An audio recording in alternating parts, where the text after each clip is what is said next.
파주에서 아프리카 돼지열병 확진 사실이 알려진 이후 경기 북부 지역 방역당국과 양돈 농가들의 비상이 걸렸습니다. 현장은 초긴장 상태입니다. 김포 방역당국도 초비상입니다. 파주 돼지열병 확진 농가와의 거리가 불과 10km인 곳에 양돈 농가가 있기 때문입니다. 지난 16일 인천의 한 도축장에서 돼지열병이 발생한 파주 양돈 농가의 돼지 136마리를 도축한 것으로 나타났습니다. 인천시는 해당 돼지를 전량 폐기했다고 밝혔습니다. 경기도 방역당국이 돼지열병 확산을 막기 위해 살처분과 통제소 설치, 축산농가 이동 제한 등 조치에 나섰습니다.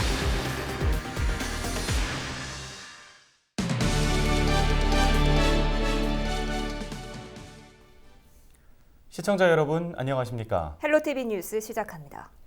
경기도가 아프리카 돼지열병 확산을 막기 위해 긴급 방역 조치에 나섰습니다. 김용 경기도 대변인은 긴급 기자회견을 열고 돼지열병 확산을 막기 위해 살처분과 통제소 설치, 축산농가 이동 제한 등을 신속히 조치했다고 밝혔습니다. 또 반경 500m 이내 2,452를 살처분하고 예방 차원에서 발생농장 가족이 운영하는 20km 인근 농장 2,252 역시 살처분하기로 했습니다. 더불어 통제초소 5곳과 소독시설 3곳을 24시간 운영하고 발생농장을 방문한 차량에 대해서는 추적 관찰할 방침입니다. 방역 농장의 돼지 2,450두는 24시간 내에 살처분할 예정입니다. 방역 때 3km 이내에는 농가가 없습니다만 예방 차원에서 발생 농장 가족이 운영하는 2개 농장의 2,250두에 대해서도 살처분을 실시합니다. 아울러 방역 때 내 통제초소 5개소와 거점 소독시설 3개소를 설치해서 24시간 운영합니다. 다음 소식입니다. 돼지열병 첫 발생지인 파주에 인접한 지역들은 초긴장 상태입니다. 혹시나 돼지열병이 확산되지 않을까 농가들은 예민한 상태인 건데요. 현장 상황이 어떤지 김초롱 기자가 취재했습니다. 경기도 파주와 마주하고 있는 양주 지역입니다. 아프리카 돼지열병이 발생한 파주 농가와 해당 농가의 가족이 운영하는 2개 농장에서 돼지 4,700여 두의 살처분을 앞둔 상황. 반경 30km 안에 드는 양주 지역 양돈 농가 사이로 긴장감이 감돕니다. 농가들은 오전 일찍부터 자체 방역을 했지만 쉽게 마음이 놓이지 않습니다. 지금 초비상 상태죠. 네. 앞으로 어떻게 대처해야 될지 걱정이 많은 거예요.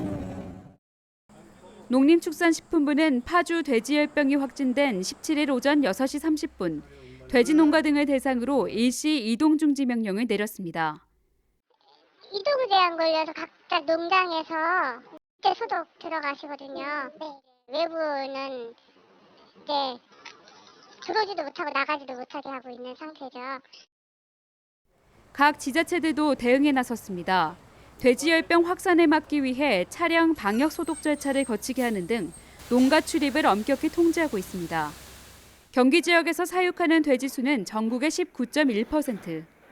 지난 2017년 연천 지역의 경우 구제역으로 젖소 100마리를 살처분하는 등 피해를 입었습니다.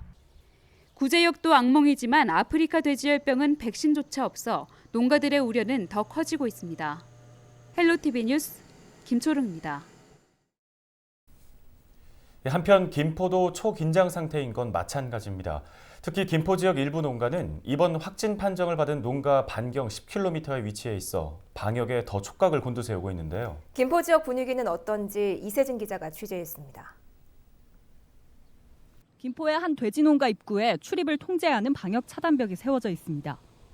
한쪽에는 소독약품이 잔뜩 쌓여 있고 초소 안에서는 방역을 준비하는 움직임이 분주합니다. 도축장은 아예 휴업 상태에 들어갔습니다.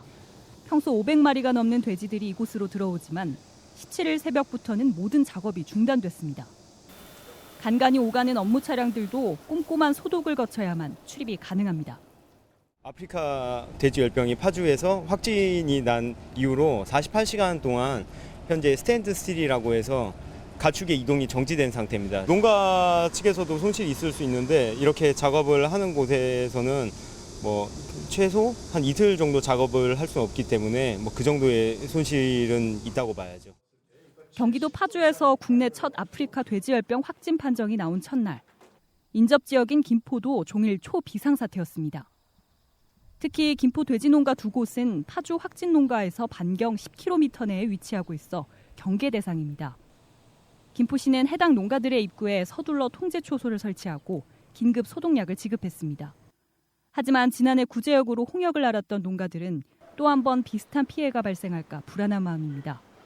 지금 아직 걱정이 많아요. 먼저 구제역 때문에 많이 농가들끼리 많이 저기 했는데 지금 농가들이 그 경험 삼아 서로들 지금 다 연락도 치우고 또 외부 출입도 자제하고 다 그런 식으로 해서 지금 협회에서도 지금 방역 철저히 하라고 소독 철저히 하라고 지금 그렇게 지시하고 있어요.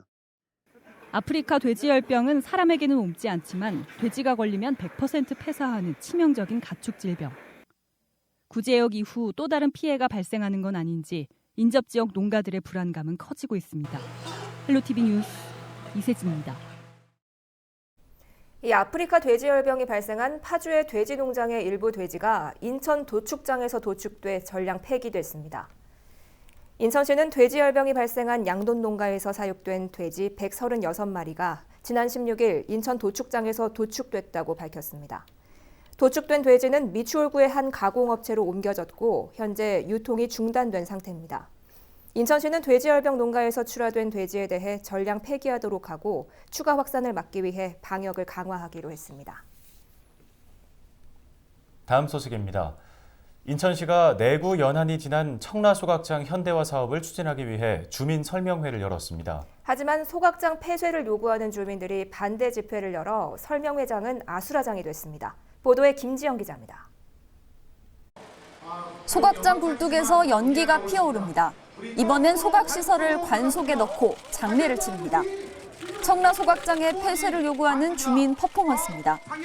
인천시가 청라소각장 현대화 사업 추진 용역을 위한 주민 설명회를 열기로 한 장소는 행사가 시작되기 1시간 전부터 반대 주민들로 가득 찼습니다. 주민들은 홍콩 민주화 시위에 등장했던 우산을 들고 소각장 폐쇄를 촉구했습니다.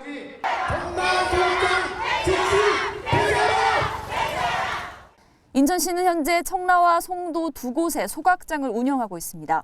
이 중 청라소각장은 지난 2001년부터 가동을 시작해 인천시 6개 자치구에서 배출되는 쓰레기를 태우고 있습니다. 당초 500톤 규모로 설치됐지만 현재는 내구 연한이 지나 400톤가량만 처리하는 상황. 인천시는 쓰레기 매립량을 줄이기 위해선 소각시설 증설이 불가피하다는 판단입니다. 하지만 청라 주민들은 용역 중단과 청라 소각장 폐쇄를 강하게 주장하고 있어 합의점을 찾지 못하고 있습니다. 주민 여러분, 청라소각장 반드시 이전 폐쇄해야 됩니다. 저 굴뚝에서 뭐가 나오는지 정확하게 주민 여러분 알고 계십니까? 15년 동안, 20년 동안 충분히 우리는 감내하고 참아왔습니다. 설명회가 시작된 후에도 충돌은 이어졌습니다. 주민들은 인천시가 주민 없는 주민 설명회를 강행하려 한다며 설명회를 중단할 것을 요구했습니다. 이 과정에서 일부 주민들 간의 마찰이 빚어지기도 했습니다. 바깥에서 주민들의 외침을 들리지 않습니다. 인천시는 오는 18일 청라소각장 현대화 사업 추진을 위한 2차 설명회를 열겠다는 계획입니다. 하지만 같은 장소에서 청라 주민들의 반대 집회가 예고돼 있어 또 한 번의 충돌을 피할 수 없을 것으로 보입니다. 티브로드 뉴스 김지영입니다.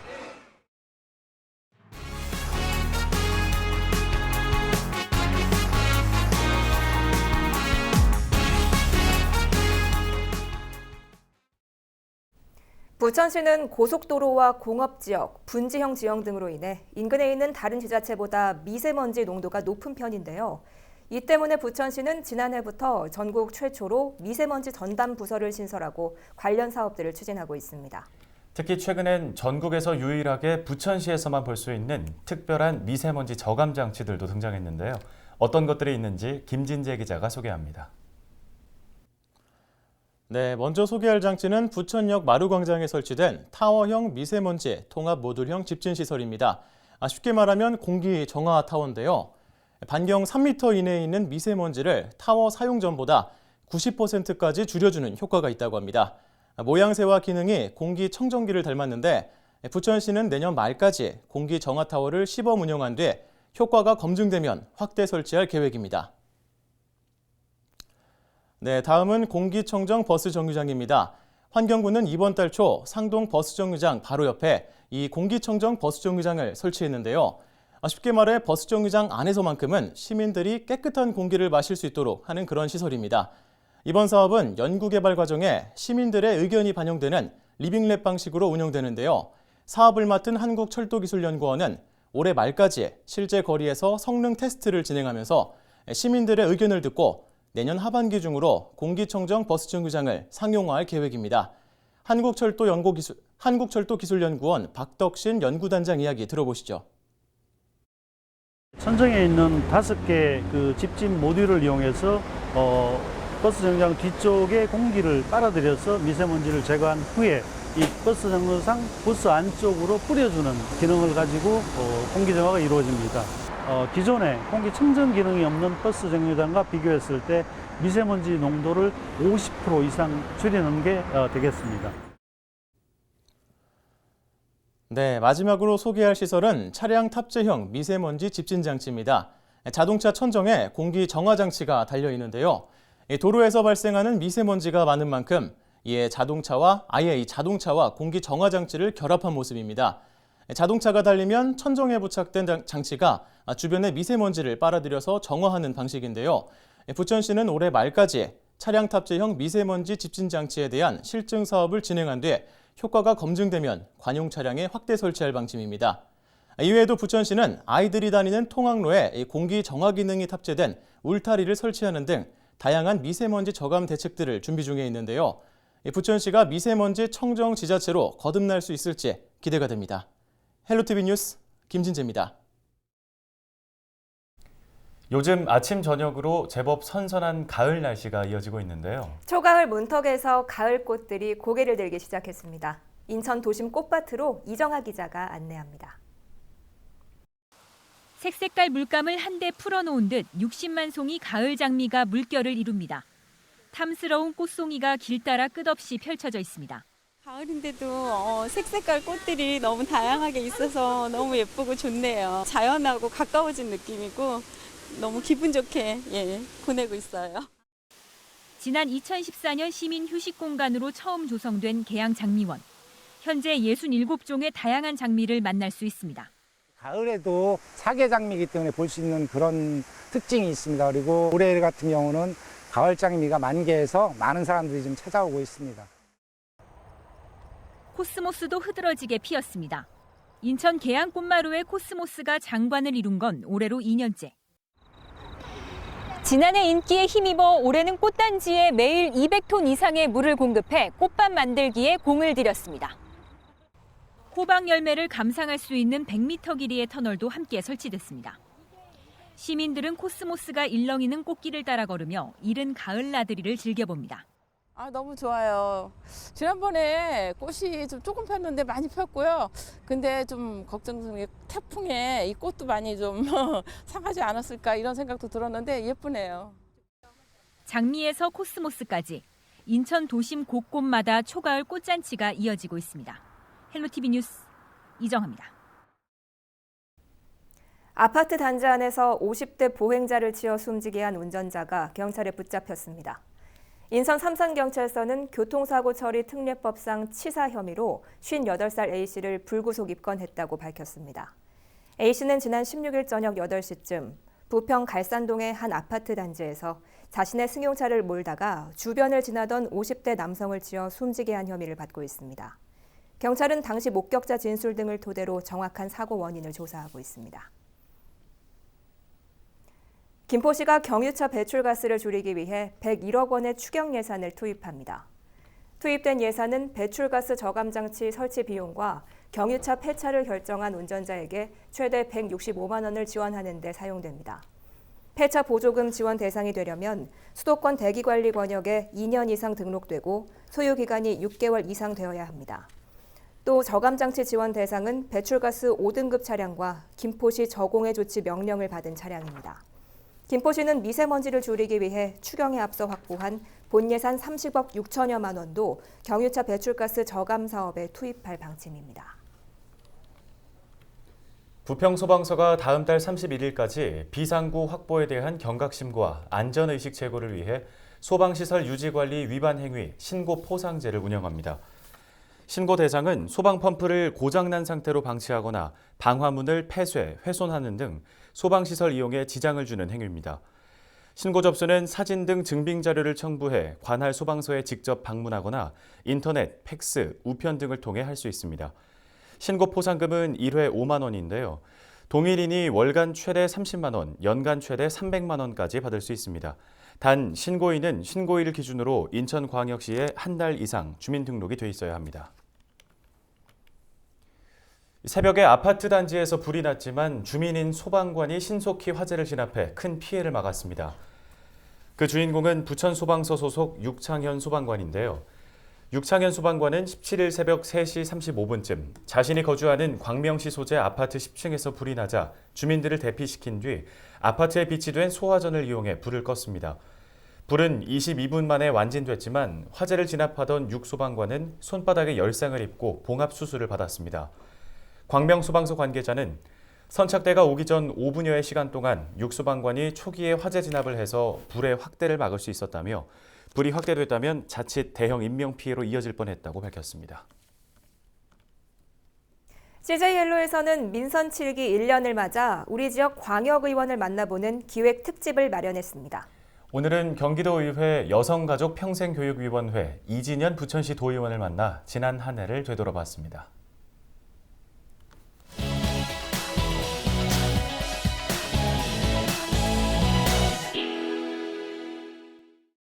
부천시만을 쳐다보고 있다가 32개 시군에 있는 다양한 축제, 그다음에 조례, 또 부천에 없는 조례들 그런 것들을 확인하면서 1년은 어쨌든 그런 준비 과정 그리고 그 속에서 할 수 있는 것들을 찾아가면서 지냈던 시간이었습니다. 부천시 어느 마을에는 아직까지 수돗물이 나오지 않고 우물 내지 지하수를 지금 먹고 있거든요. 그래서 부천시 의원으로 활동하면서 그 문제 해결을 어느 정도 해놓고 개발 제한 구역에서 이제 벗어나는 일을 했는데 그 이후에 일들이 또 단계적으로 있었어요. 그래서 그걸 이번에 이제 도의원으로 올라가면서 9월 말경이면 아마 좀 해결할 수 있는 끝마무리 아니면 끝점이 보이는 그런 시기입니다. 마을이 생기면서 20년이 됐는데 한 번도 인도와 도로를 정비한 적이 없던 마을 한 곳이 있었어요. 그래서 이번에 도로 개설을 20년 만에 해결을 해서 상당히 저로서는 기쁘게 생각하고 있습니다. 미혼 부모 관련된 정책들을 좀 입안하기 시작을 했습니다. 그래서 경기도에서는 거점센터가 한 곳밖에 없어요. 안산시에. 그런데 이번에 구리시에 북부에 거점센터를 하나 더 개설을 하고 우리 부천시에서 김성용 시의원과 함께 부천시 그 미혼모 지원 조례를 만들었습니다. 지금 그 성폭력, 폭력이 발생하면 피해자들이 안산까지 가야 되는 그런 불편함이 있어요. 그래서 지금 부천에 그 센터가 생기면 요 근처에 있는 도시에서는 함께 이용할 수 있거든요. 의료, 상담, 법률, 수사를 원스톱으로 지원할 수 있는 그런 센터입니다. 그래서 특히 아동 성폭력이나 폭력에 관련해서는 꼭 필요한 시설인데도 불구하고 지금 그 센터가 지금 없거든요. 그래서 그거를 지금 9월, 10월경에 여가부 공모사업에 지금 응할 준비를 하고 있거든요. 올 4월부터 준비를 하고 있어서 아마 이번에 저희가 응모를 해서 본 예산에 책정이 되면 내년부터 개설할 생각에 있습니다. 우리 경기도는 아무튼 공정하고 행복한 경기도를 만들기 위해서 행정기관뿐만 아니라 도민들이 함께 만들어가는 경기도가 되어야 된다고 생각을 합니다. 그런 것에서는 중심적인 경기도민들의 이야기, 또 우리 행정기관이나 경기도민들이 만들어내는 정책에 최선을 다하는 도의회, 또 저 이진현이 되기를 희망하고 그렇게 최선을 다하도록 노력하겠습니다. 저희가 오늘 준비한 소식은 여기까지입니다. 헬로티비 뉴스는 언제나 지역 주민 여러분 곁에 있겠습니다. 시청해주신 여러분 고맙습니다.